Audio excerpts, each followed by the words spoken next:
मैं ठाकुर जी के लिए कुछ बोलने की कोशिश करूंगी। आज जैसे सुबह मोनिका माँ ने अप्रोच किया था कि मैं आप कुछ बोलिएगा, तो मैं थोड़ा सा यूज टू नहीं हूँ ये सब मतलब चीजें बताने के लिए। हमेशा आदत हो गया है जैसे कि हमेशा सबको सुनते रहें। बहुत ही अच्छा लगता है जब कोई जाजन करते हैं, स्पेशली मतलब ठाकुर जी का महिमा, उनका एक्सपीरियंस, ये सब सुन के बहुत ही अच्छा लगता है। लेकिन कभी अपने आप को उस पोजीशन में तो मैंने रखा नहीं। लेकिन जैसे आज मुझे मेरे अंदर का जो है वो मतलब मेरे अंदर से आया कि नहीं, मुझे मैं कब तक ऐसे अपने आप को रोकती रहूंगी। कुछ नहीं तो ठाकुर जी का बहुत वास्ट लिटरेचर है, वो तो मैं पढ़ती हूँ, लेकिन सब कुछ याद तो नहीं रहता। लेकिन उसके अलावा जो खुद का एक्सपीरियंस थोड़ा टिट्स एंड बिट्स में है, वो मैं जरूर सबके साथ शेयर कर सकती हूँ। जैसे बोलते हैं कि ठाकुर जी को तो सब प्यार करते हैं, तो अगर मैं अपना कुछ एक्सपीरियंस ठाकुर जी के रिलेटेड शेयर करूँ तो डेफिनेटली हो सकता है कि थोड़ा बहुत सबको अच्छा लगे।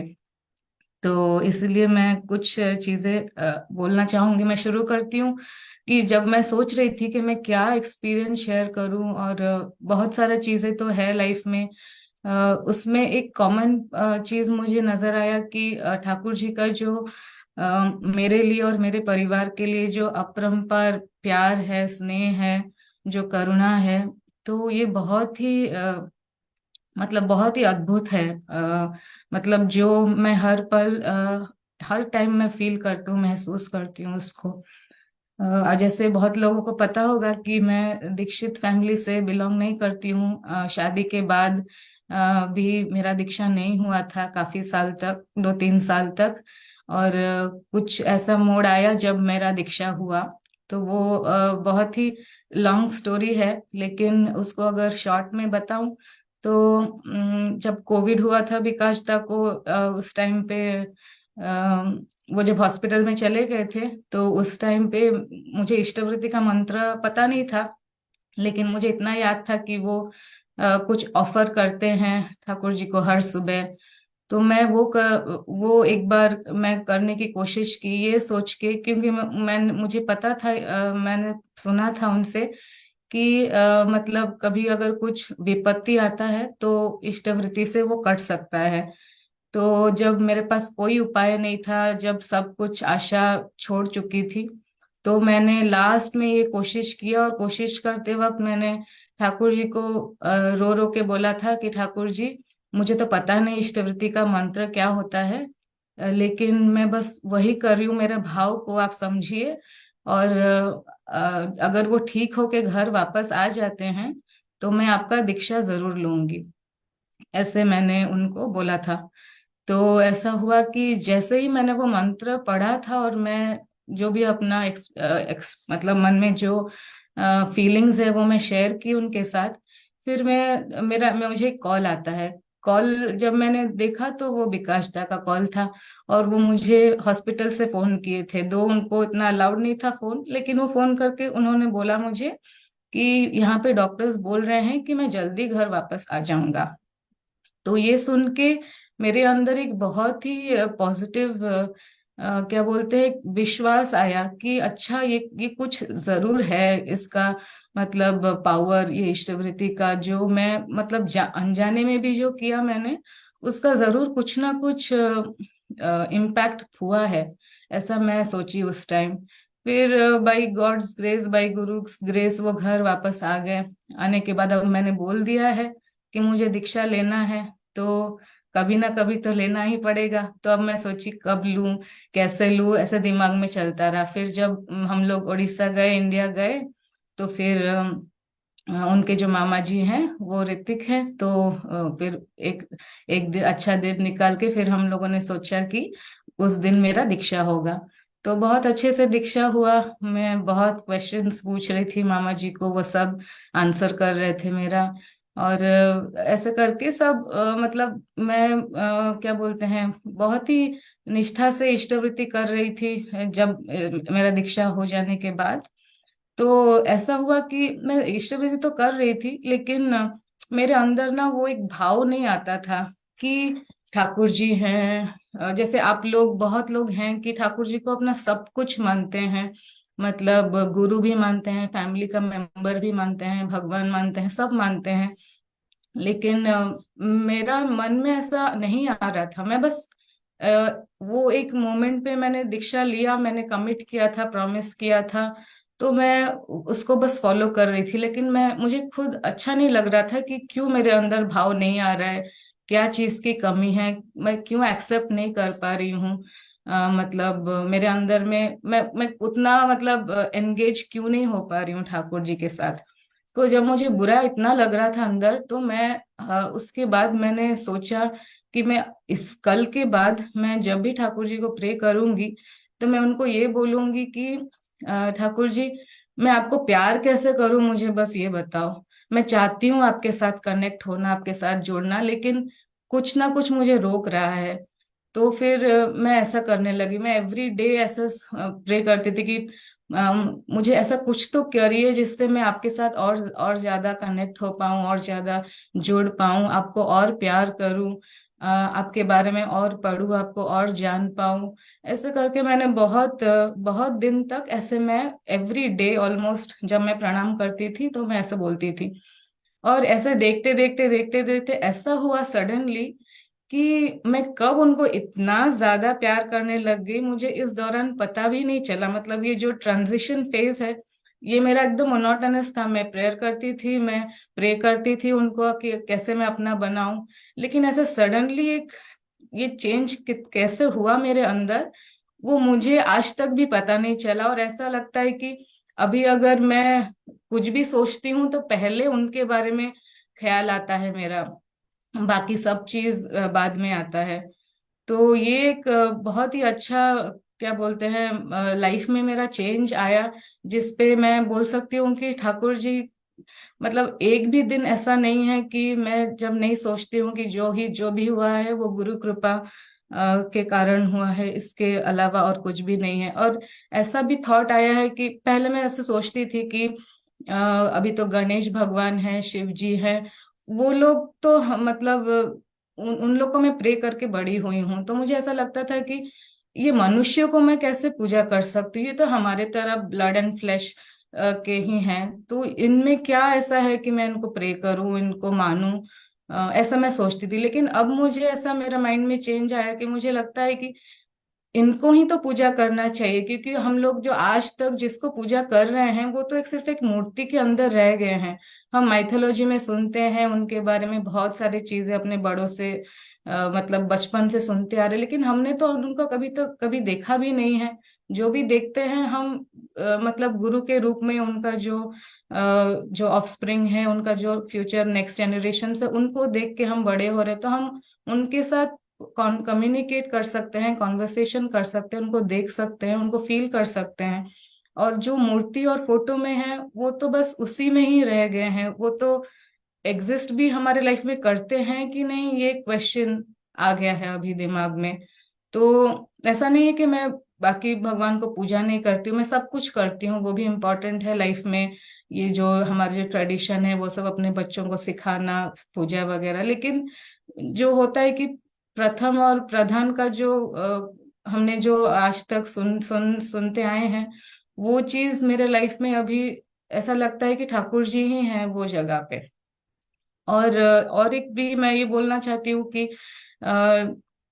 कभी कभी हम लोग सोचते हैं ना कि हम ठाकुर जी को, हम दूसरों को देखते हैं, देख के सोचते हैं कि अच्छा ये इंसान ऐसा है, तो हम अगर मतलब ये इंसान अगर ठाकुर जी को ऐसा प्यार करता है तो मैं भी करूंगी, या मैं भी करूंगा, ये ऐसा काम कर रहा है ठाकुर जी के लिए। तो हम काफी बार ना लोगों को देख के इंस्पायर होते हैं, मोटिवेट होते हैं।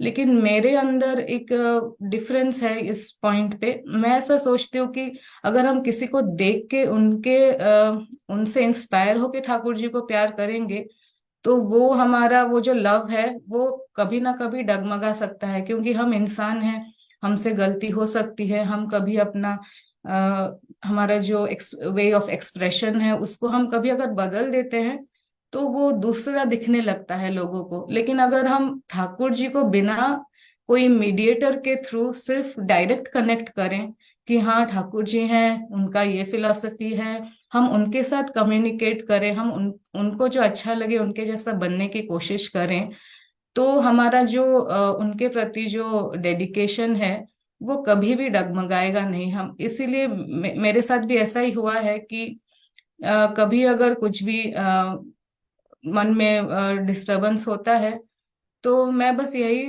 ठाकुर जी को बोलती हूँ कि ये तो आपका और मेरा ही रिश्ता है, इसके बीच हम किसी को नहीं लाने से ही अच्छा है, ताकि हम किसी और को देख के अपना लव, अपना अपना जो प्रेयर्स है, अपना जो बिहेवियर है वो चेंज ना करें।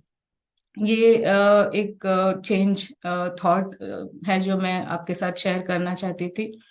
और आई थिंक ऐसा बहुत सारा चीज है, लेकिन अम, जैसे बोलते हैं कि ठाकुर जी का, मैं जैसे स्टार्टिंग में बोल रही थी कि उनका जो करुणा है वो इतना अपरंपार है हमारे लाइफ में। ऐसा लगता है कि आज जो भी कुछ हमारे लाइफ में खुशी है, दुख है, सब कुछ में ठाकुर जी का ही हाथ है। जैसे अभी हमारी रिसेंटली हमारी बच्ची आद्या, उसका जन्म हुआ, वो आप बिलीव नहीं करेंगे, वो ठाकुर जी का ही दया है। जैसे हम देवघर में गए थे, वो एक छोटा सा इंसिडेंस है। जब हम देवघर गए थे तो स्टार्टिंग में तो आचार्य देव नहीं थे, पूजनीय अबिंदा थे। तो मैं, विकास दा, उनके फैमिली, मेरे फैमिली, हम लोग गए थे देवघर। तो हम जब प्रणाम कर रहे थे, मिलने गए थे पूजनीय अबिंदा से, तो मेरी जो मदर इन लॉ है, सासू माँ, उन्होंने निवेदन किया अबिंदा को कि मेरे जो बेटे बहू हैं, उनके उनका एक बच्चे के लिए हम आपसे प्रार्थना करने आए हैं। तो अबिंदा तो बहुत ही यंग जनरेशन के हैं, हम हमारे जैसे हैं। मतलब हम हमको जो अच्छा लगे वैसे ही वो रिप्लाई देते हैं। तो वो बोलने लगे कि अभी इनका एज नहीं हुआ है, अभी तो ये मस्ती करने के एज में है, अब आप उनको ऊपर क्यों इतना प्रेशर डाल रहे हो बच्चा करने के लिए, जब होगा होना होगा करेंगे, आप इसमें मत पड़ो। ऐसे करके मेरे सासू माँ को बोल दिया।